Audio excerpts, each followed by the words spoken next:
केंद्रीय गृह एवं सहकारिता मंत्री अमित शाह ने कहा कि पूर्व प्रधानमंत्री स्वर्गीय अटल बिहारी वाजपेयी के जन्म शताब्दी के अवसर पर देश भर में 10,000 नवगठित एमपैक्स डेयरी व मत्स्य सहकारी समितियों का शुभारंभ किया गया है, जिससे ग्रामीण अर्थव्यवस्था सशक्त होगी। साथ ही इन नवगठित पैक्स के बहुउद्देशीय बनने से ग्रामीण स्तर पर संसाधनों की सुगम उपलब्धता संभव हो सकेगी एवं ग्रामीणों को त्वरित सुविधाएं भी मिल सकेंगी। शाह बुधवार को नई दिल्ली में सहकार से समृद्धि अभियान कार्यक्रम को संबोधित कर रहे थे। मुख्यमंत्री भजनलाल शर्मा आरआईसी में आयोजित राज्य स्तरीय कार्यक्रम से इस कार्यक्रम में वीडियो कॉन्फ्रेंस के माध्यम से जुड़े। इस अभियान के तहत देश भर में 10,000 नवगठित एमपैक्स डेयरी व मत्स्य सहकारी समितियों का शुभारंभ किया गया। चयनित समितियों को प्रमाण पत्र भी वितरित किए गए। इस अवसर पर शाह ने राजस्थान के अलवर जिले से घेवर पैक्स के अध्यक्ष रमेश चंद्र शर्मा को पंजीकरण का प्रमाण पत्र वितरित किया। शाह ने कहा कि भारत रत्न स्वर्गीय अटल बिहारी वाजपेयी ने जनता की आवाज बनकर हम सबका मार्गदर्शन किया। उन्होंने देश को परमाणु शक्ति संपन्न राष्ट्र, कारगिल विजय, प्रधानमंत्री ग्राम सड़क योजना और भाषाओं को जीवंतता देने के लिए संगठित प्रयास जैसे अनेक काम किए, जिससे देश को नई दिशा मिली। उनका पूरा जीवन हम सभी के लिए प्रेरणा का स्रोत है। अटल जी ने सहकारिता को मुख्यधारा में लाने के लिए विशेष प्रयास किए। उन्होंने कहा, इसी क्रम में प्रधानमंत्री नरेंद्र मोदी ने सहकारिता मंत्रालय का गठन किया और आगामी 5 साल में 2 लाख नए पैक्स बनाने का लक्ष्य निर्धारित किया। हमारा विश्वास है कि 5 वर्ष से पहले ही हम 2 लाख पैक्स बनाने का लक्ष्य प्राप्त कर लेंगे। केंद्रीय सहकारिता मंत्री ने कहा कि आज पैक्स के कर्मचारियों के प्रशिक्षण के लिए प्रशिक्षण मॉड्यूल का अनावरण किया गया है।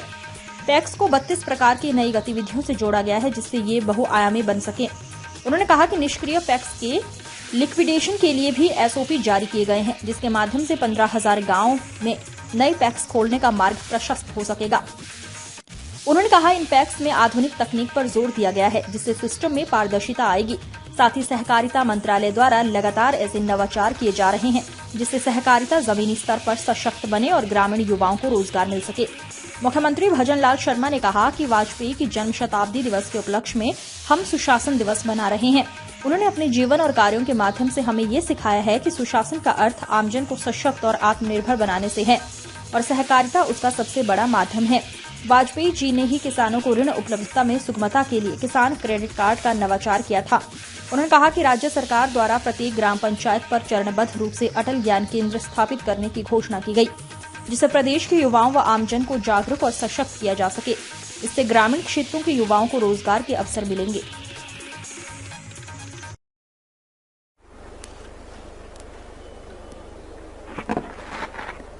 बोलिए भारत माता की, भारत माता की। आज के इस सहकार से समृद्धि राज्य स्तरीय इस कार्यक्रम में मंच पर विराजमान कैबिनेट में मेरे साथी माननीय सहकारिता मंत्री भाई गौतम दत्त जी, कैबिनेट में मेरे साथी माननीय गृह एवं डेयरी राज्य मंत्री भाई जवाहर सिंह जी बेड़म साहब, सहकारिता की शासन सचिव श्रीमती मंजू राजपाल जी, इस कार्यक्रम में सहकारिता से जुड़े सभी महानुभाव, प्रदेश के कोने कोनों से पधारे सभी सहकारी समितियों के पदाधिकारी, जिलों में जुड़े हुए सभी सहकारिता के क्षेत्र में काम करने वाले मेरे सभी भाई और बहनों, सभी कर्मचारी बंधु, आप सभी का मैं हार्दिक अभिनंदन करता हूं, आप सभी का वंदन करता हूं। आज पूरे देश में हमारे लोकप्रिय पूर्व प्रधानमंत्री स्वर्गीय अटल बिहारी वाजपेयी जी की जयंती को हम सुशासन दिवस के रूप में मना रहे हैं और सहकारिता का हर कार्यक्रम किसी न किसी उद्देश्य से आज के दिन ये रखा गया है, क्योंकि हमारे देश के यशस्वी पूर्व प्रधानमंत्री अटल बिहारी वाजपेयी जी की जो उनके मन की इच्छा थी, क्योंकि उनके मन में सदा रहता था कि गांव और शहर की जो ये दूरी है ये नजदीक आनी चाहिए। और उन्होंने सहकारिता के क्षेत्र में इसलिए बल दिया कि गांव गरीब, अंतिम पंक्ति में खड़ा व्यक्ति हमारा आगे आ सके। आज ऐसे पूर्व प्रधानमंत्री, राजनीति के इस महानायक को मैं श्रद्धांजलि अर्पित करता हूं। अटल जी की नीतियां, उनके कार्य और राष्ट्र निर्माण में उनकी भूमिका, उनका दृष्टिकोण सभी के लिए प्रेरणा का स्रोत है। उनके सुशासन पर हम आगे बढ़ते चले, जिससे कि हमारा राष्ट्र मजबूत हो। अटल जी ने अपने जीवन और कार्यों के माध्यम से हमें यह सिखाया है कि सुशासन का अर्थ आम जन को सशक्त और आत्मनिर्भर बनाना है। और मैं कह सकता हूं कि सहकारिता उसका बहुत बड़ा माध्यम है। सहकारिता के माध्यम से हम गांव में रहने वाले हर व्यक्ति को, हर हमारी माता बहन को, हर युवा को आगे बढ़ाने का काम कर सकते हैं। इसी भावना को साकार के लिए आज मैंने घोषणा की है कि मैं प्रदेश के युवाओं व आमजन को जागरूक और सशक्त बनाने के लिए प्रत्येक ग्राम पंचायत में चरणबद्ध रूप से अटल ज्ञान केंद्र की स्थापना की जाएगी। इसमें सरकार का 500 करोड़ रुपए से अधिक का व्यय होने वाला है। केंद्र न केवल ज्ञान का प्रकाश करेगा, ये अटल सेवा केंद्र ज्ञान का प्रकाश ही नहीं फैलाएगा, बल्कि युवाओं के लिए अवसरों के द्वार भी खोलेगा। ग्रामीण युवाओं के स्वयं अध्ययन और प्रतियोगी परीक्षाओं की तैयारी के लिए भी इन केंद्रों पर ई लाइब्रेरी की सुविधा प्रदान की जाएगी।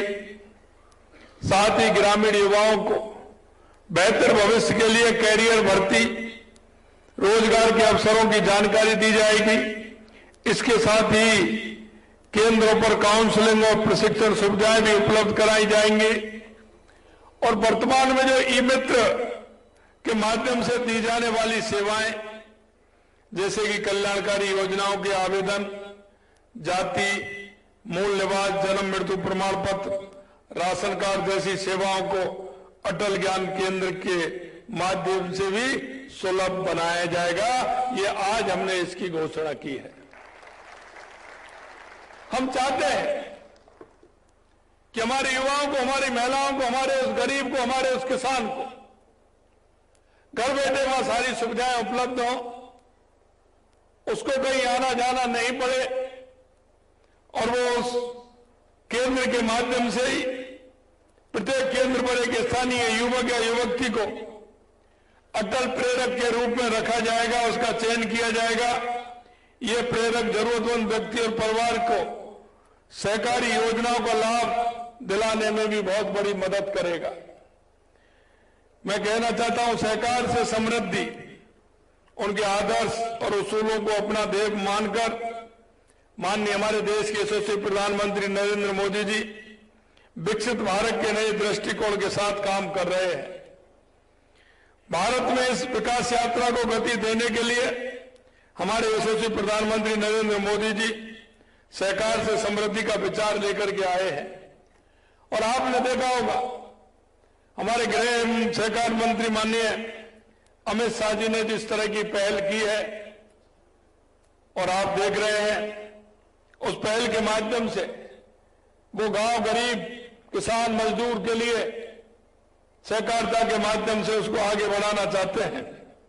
सहकारिता मंत्रालय द्वारा चलाए गए अभियान का हिस्सा बनकर मुझे अत्यंत प्रसन्नता हो रही है।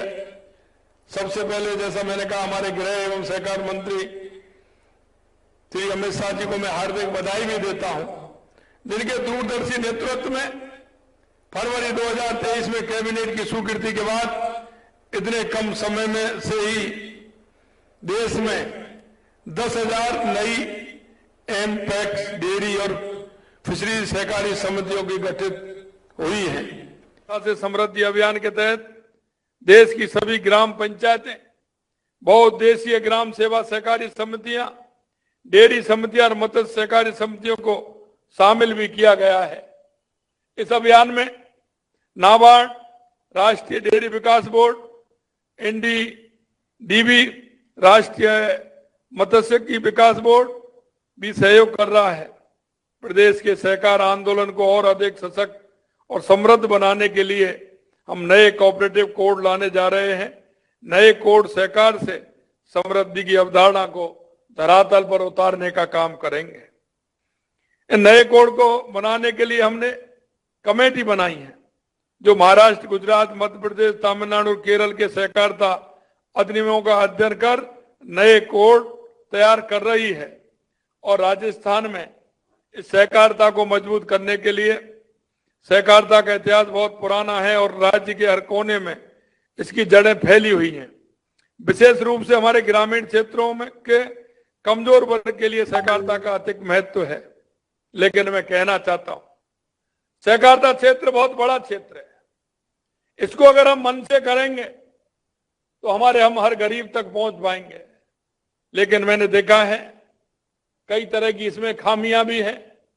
कई लोग लंबे समय से जमे भी हुए हैं और जम करके जिस तरह का काम कर रहे हैं, मैं आप सभी से कहना चाहता हूं और आपके माध्यम से जो हर जिले से सहकारिता के क्षेत्र में जुड़े उन लोगों से भी कहना चाहता हूं, आप अपने आप को सशक्त बनाइए। क्योंकि मुझे पता है कि जब हमारी माता बहनें डेयरी में दूध देने जाती हैं और दूध देने जाती है, घर में गाय भैंस दूध देती है और सारे के सारे दूध को वो डेयरी पर दे करके आती है, उनका मन दुखी भी होता है। लेकिन आवश्यकता ऐसी होती है कि उनको वो करना पड़ता है, क्योंकि घर में बच्चे भी होते हैं। लेकिन उस दूध को वो डेयरी पर दे करके आती हैं और उस पानी डाल करके थोड़ा सा उस बाल्टी में और उसको पूरा करके और उस बच्चे को वो उस दूध, पानी मिले दूध को देती हैं। वो अपना सब कुछ न्यौछावर कर देती हैं बच्चे के लिए। लेकिन मैं आपसे कहना चाहता हूं मेरे भाई और बहनों, उस माता की पीड़ा देख लीजिए, उस पिता की पीड़ा देख लीजिए। लेकिन उनको समझाइए जो सहकारिता के क्षेत्र में बेईमानी की हदों को पार करते हैं। और मैं आपसे कहना चाहता हूं, कोई अपना नहीं है, अपना वो है जो समय पर काम आए और समय पर सहारा दे। मैं उन किसानों को भी जानता हूं जो किसान रात के अंधेरे में किसी भाई के पास जाते हैं अपने बेटे की पढ़ाई के लिए, बहन की शादी के लिए, बहन के भात के लिए पैसा लेकर के आते हैं। कितनी ब्याज देते हैं, कितना करते हैं। मैं आपसे यही कहना चाहता हूं, इस सहकारिता के माध्यम से हमें हमारे प्रदेश को आगे बढ़ाना है। और आपने देखा होगा पिछले दिनों मैंने आंगनवाड़ी केंद्र में एक फैसला लिया है, और यह फैसला मैंने इसीलिए लिया है कि हमारे जो नौनिहाल बच्चे हैं, 3 साल से 7 साल और 8 साल तक के बच्चे, जो आंगनवाड़ी में 6 साल तक के बच्चे हमारे जाते हैं, उनके लिए दूध नहीं मिलता है। क्योंकि मिलता है उनके यहां, लेकिन उस गरीब मां, गरीब पिता जो डेयरी पर पूरा दूध दे देते हैं, उन बच्चों को नहीं मिलता है। इसलिए मैंने उन आंगनवाड़ी केंद्रों पर 3 दिन हमारे उन नौनिहालों को दूध मिले, इसकी घोषणा हमने की है। और उनको वहां आंगनवाड़ी केंद्रों पर उनको दूध उपलब्ध हो, यह व्यवस्था हमने की है। हमारा वो बालक अगर कमजोर होगा, उसकी नींव अगर मजबूत नहीं होगी, अगर वो ठीक ढंग से उसकी परवरिश नहीं होगी, उसको खान पान ठीक नहीं मिलेगा, तो क्या वो मेरे देश को, प्रदेश को समृद्ध कर सकता है? क्या वो गांव को समृद्ध कर सकता है? मैं आपसे कहना चाहता हूं कि मैं छोटी छोटी बातों को जानता हूं। किसान की, उस मजदूर की कहानी को मुझे पता है, और मैं इसीलिए कहना चाहता हूं, आप निश्चिंत रहिए, आप आगे आइए।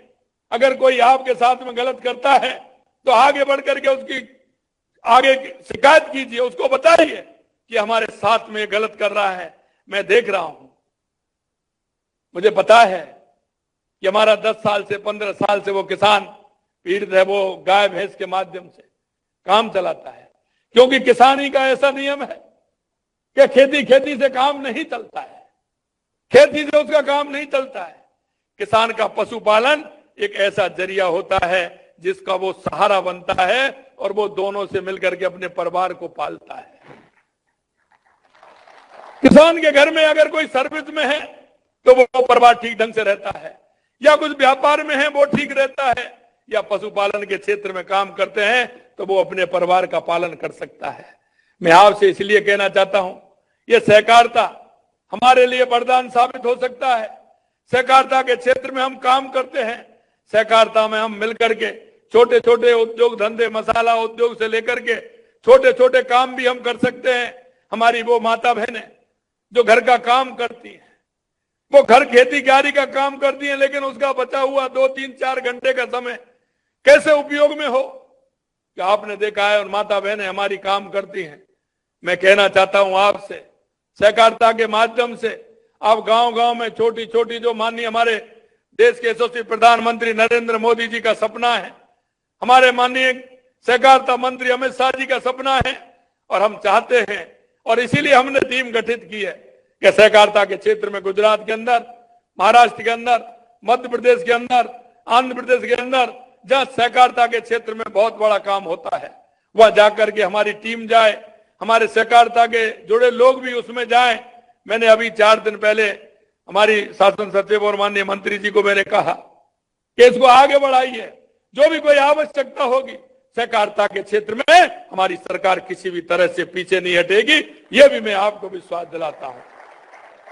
हमारे गांव का गरीब किसान मजदूर किस तरह से आगे बढ़ता है, हमारी माता बहनें दिन रात काम करती हैं, हमें देखते हैं, खेती में भी करती हैं, घर का काम भी करती हैं, पशुओं का काम भी करती हैं, लेकिन उनकी जो आवश्यकता होती है उसकी पूर्ति नहीं हो पाती है। उनकी आवश्यकता की पूर्ति के लिए, और मैं कहना चाहता हूं, जो अनीति पूर्वक अगर किसी तरह से उन माता बहनों के साथ या हमारे किसान या मजदूर के साथ करेगा, वो कभी भी सुखी नहीं पा सकता, वो कभी भी सुखी नहीं रह सकता। आने वाले समय में देख लीजिए, और उसका पैमाना भी देख लीजिए, और आप देखते चलिए, वो जीवन के अंत पड़ाव में उसका वो ही निकलेगा, वो कुछ नहीं कर पाएगा।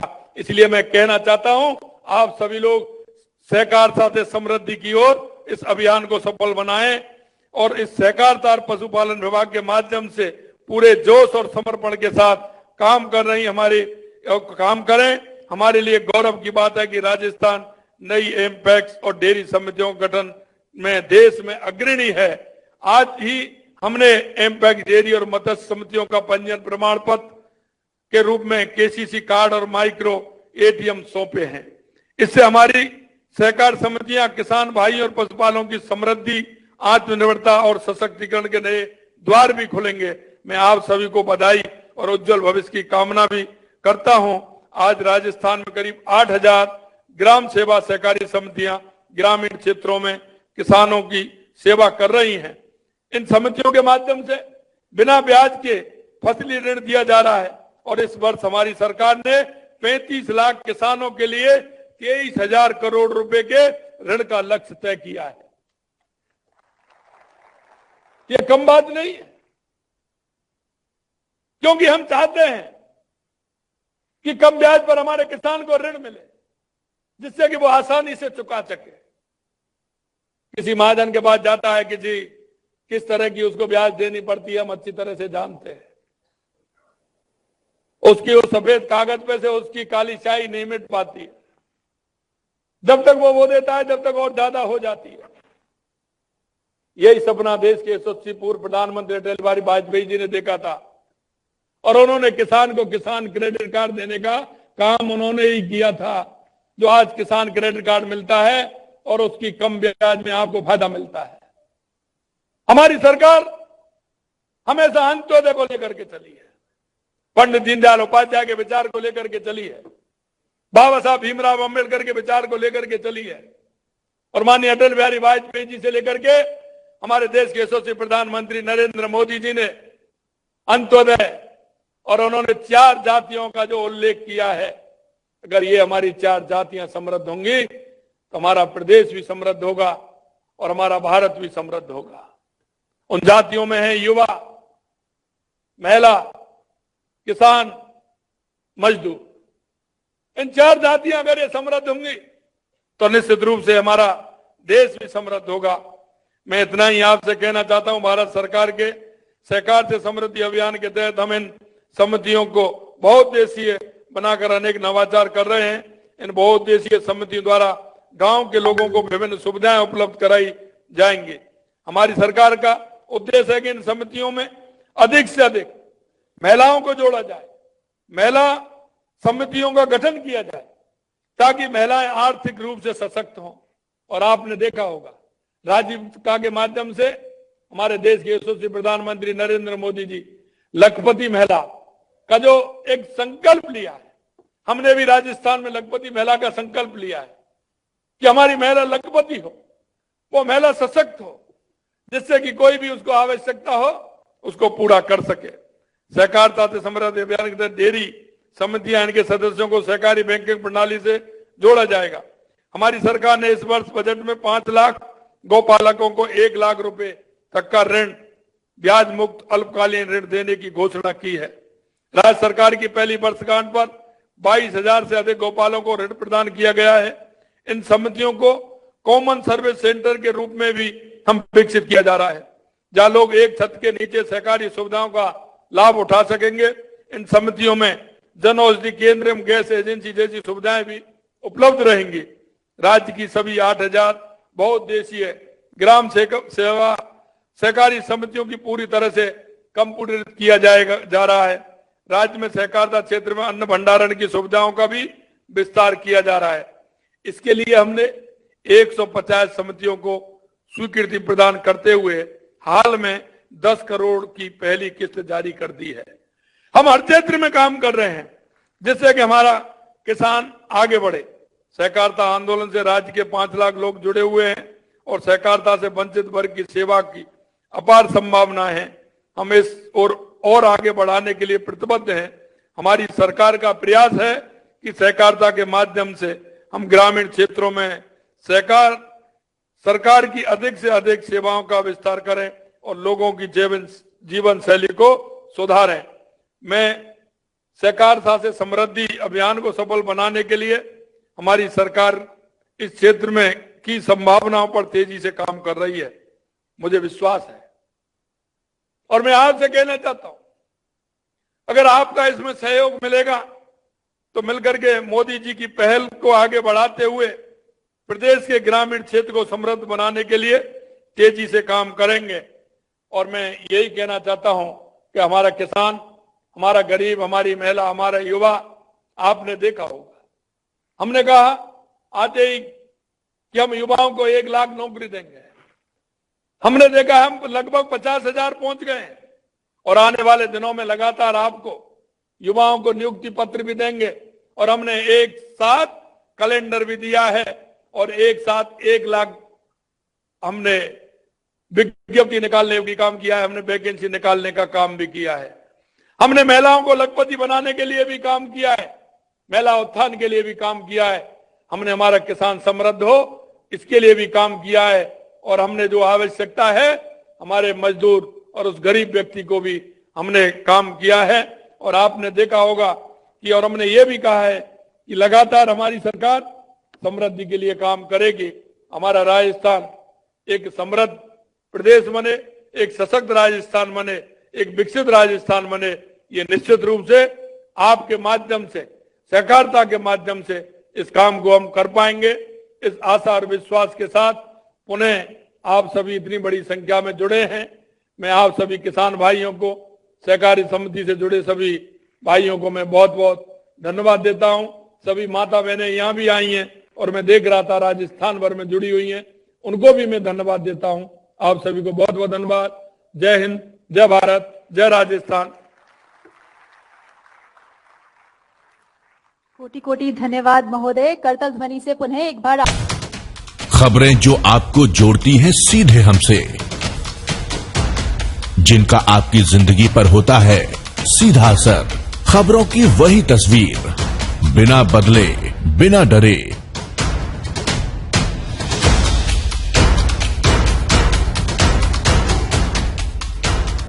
सच का जज्बा लिए सच दिखाते हैं हम, आपकी आवाज के साथ। TNI आवाज।